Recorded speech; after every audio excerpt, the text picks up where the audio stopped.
الحمد للہ رب العالمین والعاقبۃ للمتقین والصلاة والسلام علی سید الانبیاء والمرسلین وعنہ قال کان الفضل بن عباس ردیف رسول اللہ صلی اللہ علیہ وآلہ وسلم۔ سیدنا عبداللہ بن عباس رضی اللہ تعالی عنہما سے روایت ہے، فرماتے ہیں کان الفضل بن عباس، سیدنا فضل بن عباس یہ عبداللہ بن عباس رضی اللہ تعالی عنہ کے بڑے بھائی تھے۔ تو سیدنا عبداللہ بن عباس رضی اللہ تعالی عنہ کے بڑے بھائی فضل بن عباس تھے ردیف رسول اللہ صلی اللہ علیہ وآلہ وسلم، نبی مکرم صلی اللہ علیہ وآلہ وسلم کے ردیف۔ ردیف یہ کس کو کہتے ہیں؟ جب ایک سواری کے اوپر دو افراد بیٹھے ہوں، جو پچھلا شخص ہے اس کو ردیف کہتے ہیں، یعنی ایک سواری پر دو بیٹھنے والوں میں سے جو پیچھے والا ہے اس کو ردیف کہا جاتا ہے، اور یہاں پر ردیف بمعنی رادف ہے، یعنی سیدنا فضل بن عباس رضی اللہ تعالی عنہ نبی علیہ الصلاۃ کے ساتھ آپ کے پیچھے اونٹنی پر سوار تھے۔ فجاءت امرأۃ من خثعم، خثعم قبیلے سے، یہ عرب کا ایک معروف قبیلہ ہے، یمن کے مشہور قبیلے کا یہ نام ہے، منصرف اور غیر منصرف دونوں طرح اس کو پڑھنا جائز ہے۔ تو اس خثعم قبیلے کی ایک عورت آئی، فجاءت پس آئی، امرأۃن ایک عورت، من خثعم، خثعم قبیلے سے، فجعل الفضل ينظر الیہا، سیدنا فضل بن عباس رضی اللہ تعالی عنہ شروع ہو گئے ينظر الیہا، اس کی طرف دیکھنا۔ یہ جعل افعال شروع میں سے ہے، یعنی جو کسی فعل کے شروع ہو جانے کو بتلاتے ہیں، لیکن ابن مالک نے اس کو افعال مقاربہ میں سے شمار کیا ہے، یعنی قرب فعل پر دلالت کرتے ہیں یہ۔ فجعل الفضل ينظر الیہا، تو سیدنا فضل بن عباس رضی اللہ تعالی عنہ دیکھ رہے تھے اس عورت کی طرف، وَتَنظُرُ إِلَيْهِ، اور وہ دیکھنے لگی سیدنا فضل بن عباس کی طرف۔ وَجَعَلَ النَّبِيُّ صلی اللہ علیہ وآلہ وسلم، اور نبی مکرم صلی اللہ علیہ وآلہ وسلم نے کیا، یصرف پھیرنے لگے، وجہ الفضل، سیدنا فضل بن عباس رضی اللہ تعالیٰ عنہ کا چہرہ، الی الشق الآخر، دوسری جانب، تو آپ نے ان کے چہرے کو دوسری جانب پھیر دیا۔ فقالت، تو اس نے کہا، اس عورت نے، یا رسول اللہ، اے اللہ کے نبی علیہ السلام، ان فریضۃ اللہ علی عبادہ فی الحج، ان فریضۃ اللہ، بے شک اللہ تعالیٰ کا فرض، علی عبادہ، اپنے بندوں پر، فی الحج، حج کے بارے میں، حج کے متعلق جو بندوں پر اللہ تعالیٰ کا فریضہ ہے، ادرکت ابی، اس نے پا لیا ہے میرے والد کو، شیخاً کبیراً، اس حال میں کہ میرے والد بوڑھے ہیں اور بڑی عمر کے ہیں، یعنی میرے بوڑھے باپ کو اس حکم نے آ کر پا لیا ہے بڑھاپے میں۔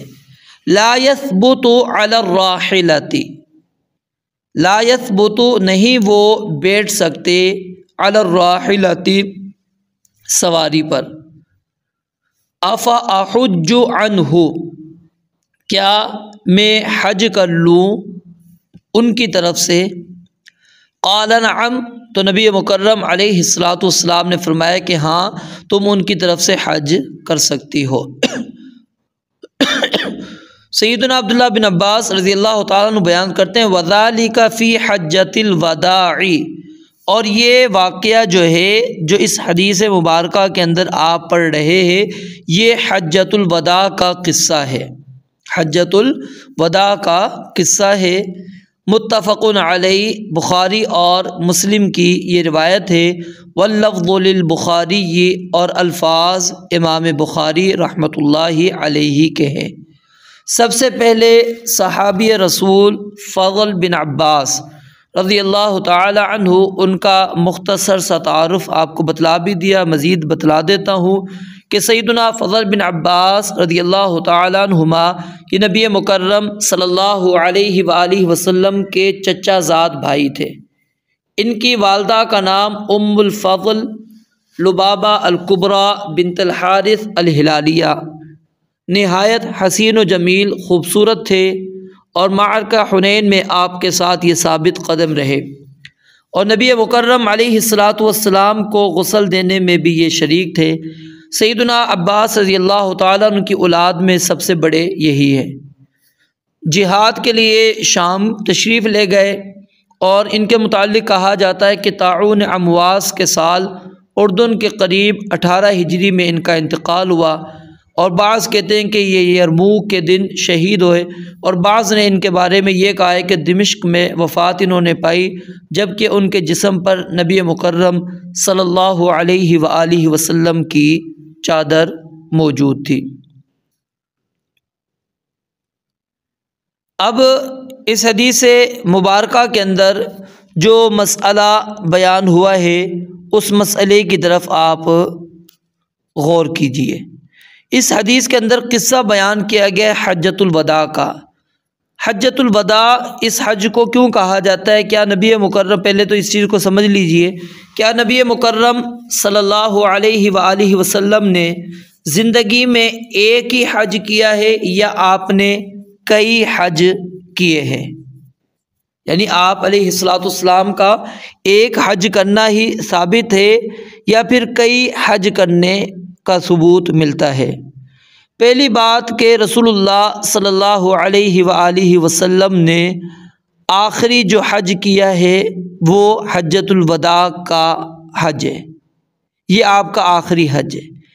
ایک روایت آتی ہے جامع ترمذی کے اندر، اس کے اندر نبی مکرم علیہ السلام کی ہجرت سے قبل 2 مرتبہ حج کرنے کا تذکرہ ملتا ہے، لیکن وہ حدیث سند کے اعتبار سے صحیح نہیں ہے۔ اور ہجرت سے پہلے آپ نے کئی حج کیے ہیں جس میں اشارہ ملتا ہے، یعنی کہ وضاحت نہیں لیکن اشارہ یہی ہے کہ حج کے موسم میں نبی مکرم علیہ السلام قبائل کی طرف نکل جایا کرتے تھے اور انہیں اسلام کی دعوت دیتے تھے۔ تو ظاہر ہے اس سے یہ بات ثابت ہوتی ہے کہ نبی مکرم علیہ السلام نے ہجرت سے پہلے تمام حج ادا کیے ہیں۔ تو بہرحال یہ حجۃ الوداع ہے۔ اس کو حجۃ الوداع کیوں کہا جاتا ہے؟ کیونکہ رسول اللہ صلی اللہ علیہ وآلہ وسلم اس کے 3 ماہ بعد آپ کی وفات ہو گئی تھی، 3 مہینے کے بعد آپ کی وفات ہو گئی تھی۔ تو اس سال آپ نے کیا ہے، لوگوں کو اور حرم کعبہ کو رخصت کیا، الوداع کیا، اس وجہ سے اس کو حجۃ الوداع کہا جاتا ہے۔ یہ واو کے اوپر ہم زبر بھی پڑھ سکتے ہیں حجۃ الوداع، اور واو کے نیچے کسرہ بھی پڑھ سکتے ہیں۔ جب واو پر زبر پڑھیں گے تو یہ ودع یودع تودیعا، اس کا کیا ہوگا؟ مصدر ہوگا، اور جب واو کے نیچے کسرہ پڑھیں گے تو یہ وادع یوادع موادعتا کا مصدر ہے، ٹھیک ہے؟ تو دونوں طرح اس کے اوپر واو کے اوپر اعراب دونوں کے دونوں کیا ہیں؟ جائز ہیں۔ تو یہ اس موقع کی بات ہے کہ حجۃ الوداع کے موقع پر نبی مکرم علیہ السلام اونٹنی پر سوار تھے، اور آپ علیہ السلام کے پیچھے سیدنا فضل بن عباس رضی اللہ تعالیٰ عنہ بیٹھے ہوئے تھے۔ تو ایک عورت آئی، اس نے آ کے نبی مکرم صلی اللہ علیہ وآلہ وسلم سے سوال یہ کیا، کیا حج بدل جائز ہے یا نہیں ہے؟ یعنی کہ میں اپنے والد کی طرف سے اگر حج کرنا چاہوں تو کیا حج کر سکتی ہوں یا نہیں کر سکتی؟ تو یہ چیز اس حدیث مبارکہ کے اندر آپ نے پڑھی ہے۔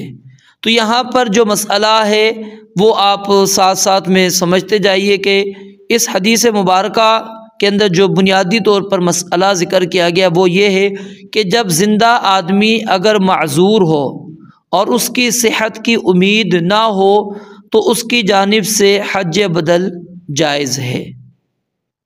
آدمی کیا ہے؟ معذور ہو اور اس کی صحت کی امید بھی نہ ہو تو اس کی جانب سے حج بدل جائز ہے۔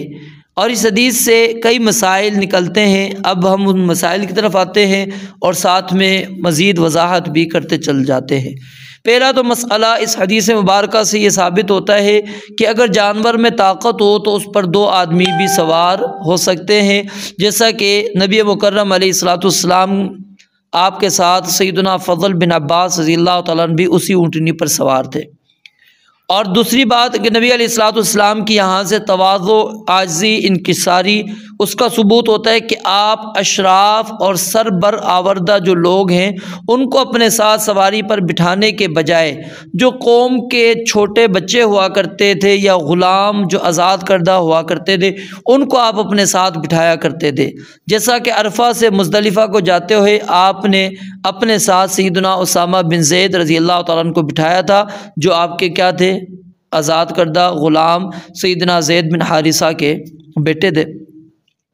اور اس حدیث مبارکہ سے یہ مسئلہ بھی ثابت ہوتا ہے کہ صحابہ کرام رضوان اللہ علیہم اجمعین تحصیل علم کی حرص ان کے اندر بہت زیادہ موجود تھی، اور علم حاصل کرنا یہ مردوں کے ساتھ ہی خاص نہیں ہے، مردوں کے ساتھ عورتوں پر بھی وہ فرائض کی تعلیم حاصل کرنا ضروری ہے۔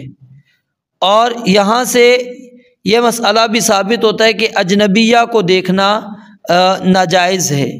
اس کی دلیل کیا ہے کہ نبی مکرم علیہ الصلوۃ والسلام نے سیدنا فضل بن عباس رضی اللہ تعالیٰ عنہ کا چہرہ بار بار دوسری طرف کر دیا تاکہ ان کی نگاہ اس اجنبیہ کے چہرے پر نہ پڑے۔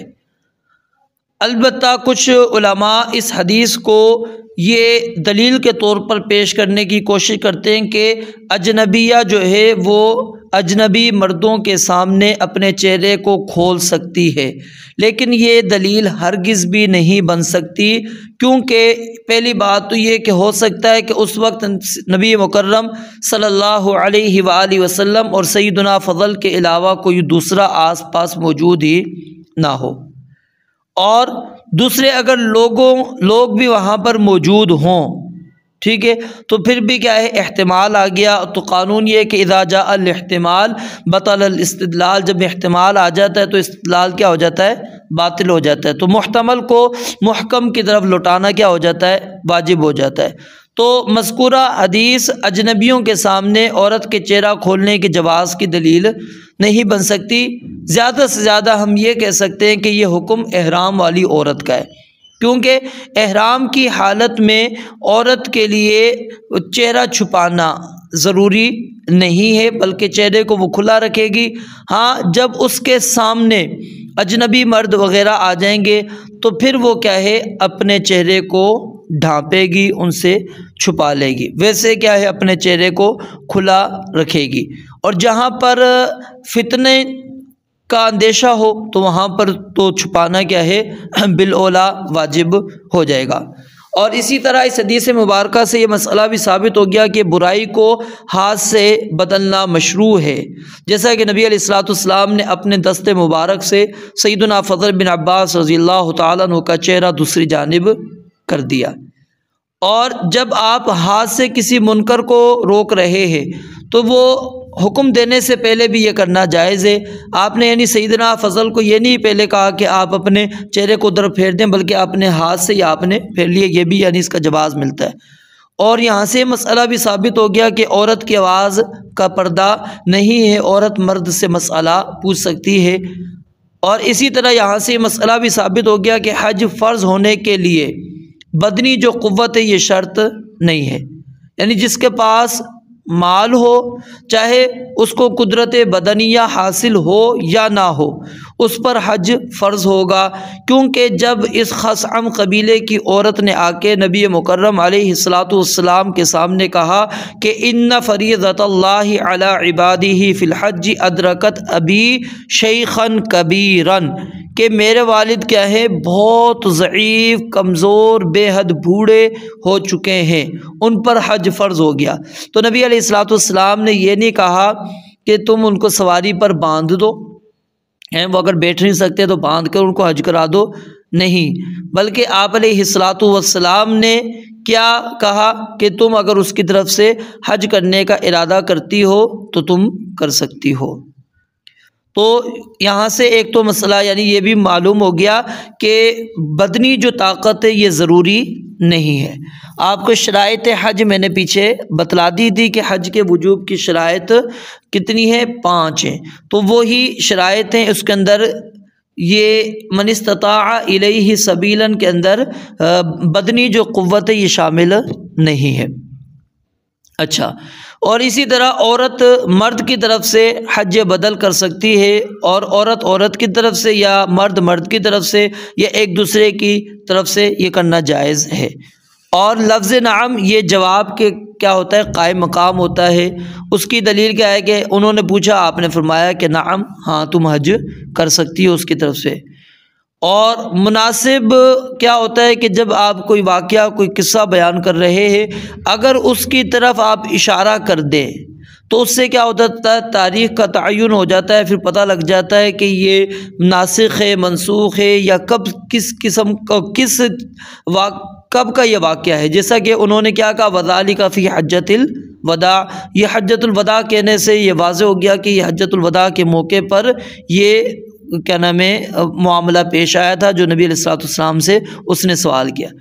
اب حج بدل کے لیے یہ لازم ہے کہ دوسرے کی اجازت شرط نہیں ہے۔ جب آپ حج بدل کرنا چاہ رہے ہیں تو اس سے دوسرے کی اجازت لازم نہیں، کیونکہ نبی علیہ الصلوۃ والسلام نے اس خاتون سے یہ نہیں پوچھا کہ کیا تم نے ایسا کرنے کے لیے اپنے والد سے اجازت لی ہے، ان سے پوچھا ہے کہ تم ان کی طرف سے حج کرنا چاہتی ہو۔ اور پھر دوسری بات یہاں پر نبی علیہ السلام، آگے حدیث پڑھیں گے تو مزید وضاحت ہو جائے گی، یہاں پر کیا ہے کہ نبی علیہ الصلوۃ والسلام نے اس عورت سے سوال نہیں کیا کہ تم نے حج کیا ہے اپنا، ٹھیک ہے، جس سے کہ آگے آپ پڑھیں گے روایت اس کے اندر آتا ہے، آپ نے کہا تم نے حج کیا، اس نے کہا نہیں، آپ نے فرمایا پہلے اپنی طرف سے حج کرو پھر اپنے بھائی کی طرف سے حج کرنا۔ تو یہاں پر کیوں نہیں سوال کیا؟ کیونکہ وہ حج ہی کر رہی تھی، اور ظاہر ہے اس نے ابھی تو حج نہیں کرنا اپنے والد کی طرف سے، تو بعد میں ہی حج کرنا ہے، اس لیے نبی مکرم علیہ الصلوۃ والسلام نے اس سے یہ سوال ہی نہیں کیا۔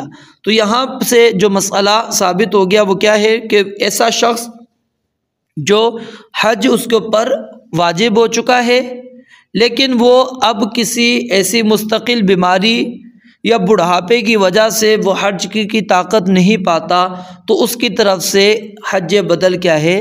جائز ہے۔ لیکن اگر وہ عارضی بیماری کے اندر مبتلا ہے جس کے دور ہو جانے کا امکان موجود ہے تو اس میں پھر علماء کہتے ہیں نیابت شرط نہیں، اور یہ شرط صرف فرض حج کے لیے ہے، نفلی حج کے لیے بلا شرط نیابت کیا ہے؟ جائز ہے۔ اور یہی موقف امام ابو حنیفہ اور امام احمد کا ہے، اور حج بدل کے لیے بہتر یہی ہے کہ ان انسان کا جو قریبی ہے وہ اس کا نائب بن کر وہ حج کرے۔ رب العالمین سے دعا ہے اللہ تعالیٰ سمجھنے عمل کرنے کی توفیق عطا فرمائے۔ وآخر دعوانا ان الحمد للہ رب العالمین۔